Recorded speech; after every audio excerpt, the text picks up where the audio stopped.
ചികിത്സയ്ക്കായി 3.5 കോടി രൂപ പിരിച്ചു നൽകിയ ചാരിറ്റി പ്രവർത്തകന് ഇന്നോവ ക്രിസ്റ്റ സമ്മാനമായി നൽകി രോഗിയുടെ കുടുംബം. സാമൂഹ്യ മാധ്യമങ്ങളിലൂടെ ശ്രദ്ധേയനായ ചാരിറ്റി പ്രവർത്തകൻ ഷമീർ കുന്നമംഗലത്തിനാണ് കാർ നൽകിയത്. സംഭവം വിവാദമായതോടെ ഷമീർ കാർ തിരിച്ചു നൽകി.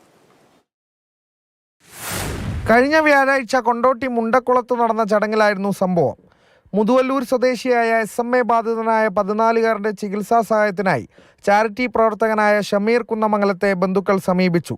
പിന്നാലെ ഷമീർ സമൂഹ മാധ്യമങ്ങളിലൂടെ നടത്തിയ പ്രചാരണത്തിലൂടെയുമെല്ലാമായി 3.5 കോടി രൂപ സമാഹരിച്ചു. ഷമീറിനെ ആദരിക്കുന്ന ഒരു ചടങ്ങ് രോഗിയുടെ ബന്ധുക്കളും ചികിത്സാ സഹായ കമ്മിറ്റിയും ചേർന്ന് സംഘടിപ്പിച്ചു. ചടങ്ങിൽ വെച്ച് ഷമീറിന് ഇന്നോവ ക്രിസ്റ്റ കാർ സമ്മാനമായി നൽകി. അതേ വേദിയിൽ വെച്ച് ഷമീർ തൻ്റെ പഴയ ഇന്നോവ കൊണ്ടോട്ടി MLA TV ഇബ്രാഹിമിന് നൽകുന്നതായും പ്രഖ്യാപിച്ചു. പിന്നാലെ സംഭവം വിവാദമായി. ചികിത്സാ സഹായത്തിനുള്ള ധനസമാഹരണ തുക സമ്മാനം നൽകാൻ വിനിയോഗിച്ചതിനെതിരെ സമൂഹ മാധ്യമങ്ങളിൽ വലിയ പ്രചാരണം നടന്നു. പിന്നാലെ വിശദീകരണവുമായി ഷമീർ കുന്നമംഗലം രംഗത്തെത്തി. ചികിത്സയുടെ ഭാഗമായി ലഭിച്ച തുകയിൽ നിന്ന് 1 രൂപ പോലും കാറിന് വേണ്ടി ഉപയോഗപ്പെടുത്തിയിട്ടില്ലെന്ന് ഷമീർ കുന്നമംഗലം പറയുന്നത്.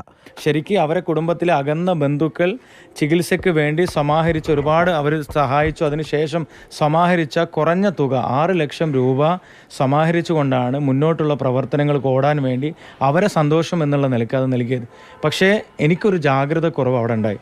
ഒരിക്കലും ഞാനത് സ്വീകരിക്കാൻ പാടില്ലായിരുന്നു. ഞാനത് 2012 ഇന്നോവ തിരിച്ചു നൽകിയത് പോലും വാർത്തയാക്കാതെ പ്രചരണങ്ങൾ നടത്തിക്കൊണ്ട് വളരെ മോശകരമായി വ്യക്തിഹത്യ നടത്തുന്ന രൂപത്തിലേക്കുള്ള ഒരു രീതിയാണ് നടന്നുകൊണ്ടിരിക്കുന്നത്.